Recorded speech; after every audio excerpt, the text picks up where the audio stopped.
Hello, welcome, and thank you for joining me today. I wanted to share with you my Keystone project. What I did for it was create 6 DIY thrifted looks in the fantasy genre for queer and gender nonconforming Quest students. The reason I wanted to do this project was to both elevate the individual who I was working with and reject normative notions about how a person should and can look. DIY means do it yourself. It's a method of production that relies on trial and error, on community effort and knowledge, on rejection of expertise, and using lots of times what we already have around us to either create something new or fix a problem that you could rely on a professional for. I firmly believe that DIY creation and culture has the potential to foster self-reliance, creativity, and self-confidence in both individuals and communities. DIY subcultures have the potential to resist hegemonic notions of gender, sexuality, hierarchies, and binary identities. In creating one's own art, whether it's through fashion, like for me, or music or food, we can create entire new identities, radical new life courses, and new conceptualizations of ourselves that we might have never known about before. So queer in my Keystone refers to everything that is at odds with the normative, the dominant, and the heteronormative. It's supposed to be an all-encompassing term that really represents everything weird and wonderful about things that don't fit into the proper molds that we've defined in our society. I'm personally non-binary, and I identify as queer because it feels like a more complete term for everything that I understand about myself. So I wanted to work with other gender non-conforming and queer students at Quest when I was making this project because I wanted to showcase and celebrate queer bodies and individuals through collaborative costume making, makeup design, and photo shoots. A little background about myself and why I got interested in this project. I grew up in a really small town in Alberta, and I was a really obviously queer kid. I was completely enamored with the fantasy genre growing up, as well as really extreme aesthetic subcultures like punk and goth and fairy key. Being a kid that stuck out in lots of ways that I didn't really understand until now, I felt like fantasy worlds had a potential to kind of take me out of the feeling like I didn't fit in. And as I consumed so much of the fantasy genre, I started wanting to not only watch it and read it, but also emulate it. So when I was 16, I made my first ever costume. It was super ugly and poorly constructed, but that was the first thing that launched me into this dabbling in the costuming arts. My Keystone exists within a consumerist, capitalist, and patriarchal society, but it really attempts to unsettle binary notions of gender norms and appearance expertise by celebrating DIY queer fashion. One of the reasons I wanted to do this was because growing up, femme and queer, I felt like there were always these rules that I never consented to that were really picky about things that you could or couldn't wear, or what colors you should stay away from, and shapes that were only allowed for certain genders and certain ages. And everything just felt so arbitrary because it's all just materials and colors and minerals and pigments. So like the fashion and beauty world felt like a space that fostered a sense of social conformity and self-doubt. And this is something that I wanted to reject completely within my Keystone.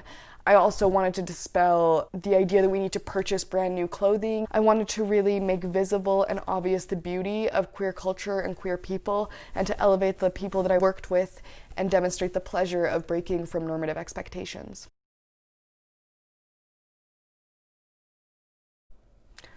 The first costume I made came out of a conversation with my best friend, Renata Gómez Montoya. We were sitting on their bed as the sun was setting, and they were discussing their favorite color, the temporary electric blue the sky becomes on certain nights when the sun sets in a particular way. Immediately, I asked if they wanted to embody a figure based around the concept of dawn and dusk. We talked about gender and how the same way male and female aren't two binary opposites, the day and the night aren't either, instead being a collection of millions of individual possible variations that exist on a spectrum. That night, in their room, I started sketching out the first design of their costume, and the next day I went searching for materials. The final result included a halo-like headpiece with glowing lights, a skirt with pillow stuffing acting as a cloud and lights, a painted sun, and a velvet shirt with little silver stars, and a large cape. One of my favorite things about starting this project was seeing how their demeanor changed when they were in costume. People have all these facets of themselves that are so beautiful and varied, Seeing someone feel ethereal and beautiful and pose for pictures as they feel pride in themselves was something I won't forget. My next collaboration was with Amanda Woods, who, after seeing my costume work with Ren, discussed a collaboration with me. I told them I wanted to make a wizardy look and I wanted to practice my fake beard skills. They were super down, and together we came up with the concept of a mushroom being with a moss beard. I think the final result is pretty wizardy looking. The costume includes a giant amanita mushroom hat and a heavily layered frilled gown, with a thrifted skirt with all these scraps of thrifted scarves. Once this costume was done, I decided I wanted to make a companion piece to Ren's costume. I wanted to make some more celestial deities to go with Ren, so I asked them if they had any friends in mind that they'd like to be photographed with. We asked Okongo, who was happy to help. Making a costume for Okongo was my first time ever making a costume for someone who identifies as a man, and though I was trying to stay away from binary gender roles, I thought that this was a really good time to take a risk and try doing something I'd never made before, which was make pants.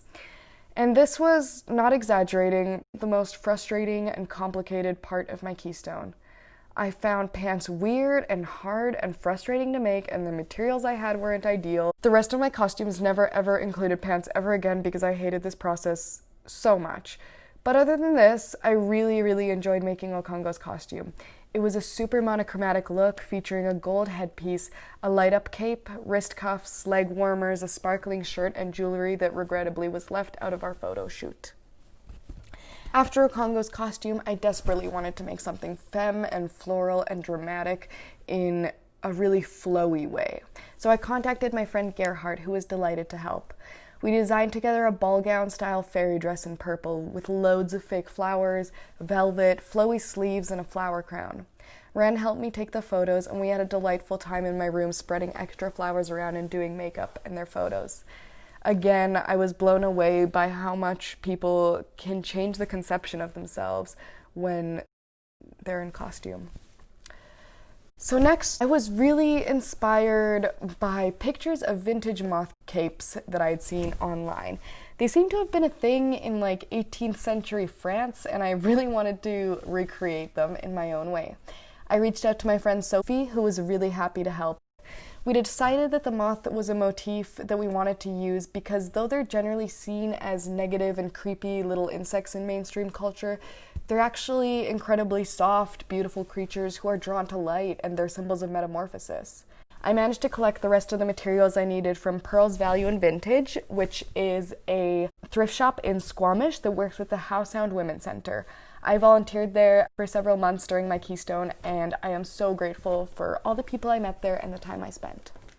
The next day, after Sophie and I took the photos of their moth costume, everyone received the email that due to COVID-19, we would be needing to evacuate campus and practice social distancing. This meant for me that I would have to change my whole original Keystone plan. It was kind of fitting that the moth, a symbol of transformation, was the costume I completed right before this time. It was upsetting for me, though, because my original plan was to have a fashion show with all my models together at the end of my Keystone, before or after I gave my presentation, but this did not come to fruition. So the final costume I made then was kind of weird for me. I originally hadn't planned to be a model in my own Keystone, but I knew that the final costume I needed was a night sky look to complete the trio of celestial deities. But due to social distancing restrictions and COVID, I couldn't exactly have someone else model for me. So I used myself, and to be honest, this was the easiest costume to make because I had a perfectly accurate model, which was my body, to size things on. In retrospect, the Keystone would have been a lot easier if I had used myself as a model for each of the looks, but I'm really happy that I didn't. It was really scary for me as a person who struggles with anxiety and perfectionism to involve and rely on others in my Keystone project, but it was completely beautiful and transformative for me to have conversations and share time and space with really wonderful queer individuals to try to make them look like a completely fantasy version of themselves. The reactions I got to the costumes and photos from my models were the highlight of my project, and I am so grateful to everyone who helped and supported me along the way. Thanks for joining me today. If you enjoyed my presentation, I recommend you try your own hand at DIY fashion and try modifying some of your own clothes. If you'd like to see the rest of my Keystone, which includes how I turned all of my raw materials into the final product, as well as more photos of all my models, you can find that on the Quest website at the link provided above. Thanks again for watching, and I hope you have a great day. Bye for now.